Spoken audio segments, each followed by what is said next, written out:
Saving a file in Notepad is simple, but choosing the right location and file format can make a big difference. In this guide, I'll show you how to save a new file. Use Save As, choose where it goes, change the file type, and reopen it later. Let's get into it.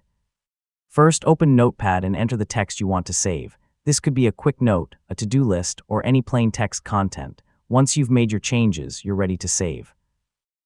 It's a good idea to save early if the document contains anything important.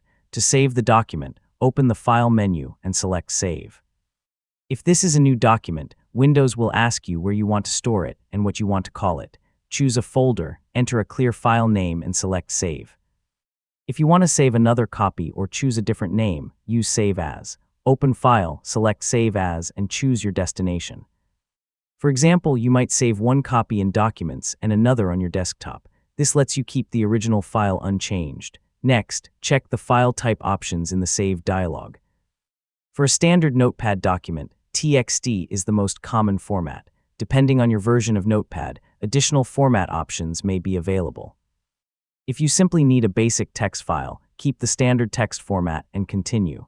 Before saving, pay attention to the folder shown in the dialog.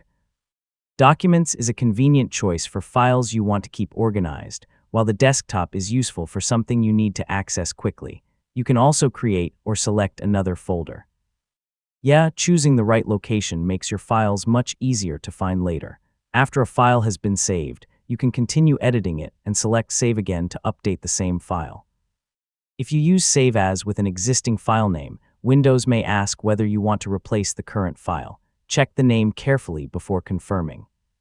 So this helps prevent accidentally overwriting something important. Finally, open the folder where you saved your file and locate the document. Double-click it to open it again in Notepad.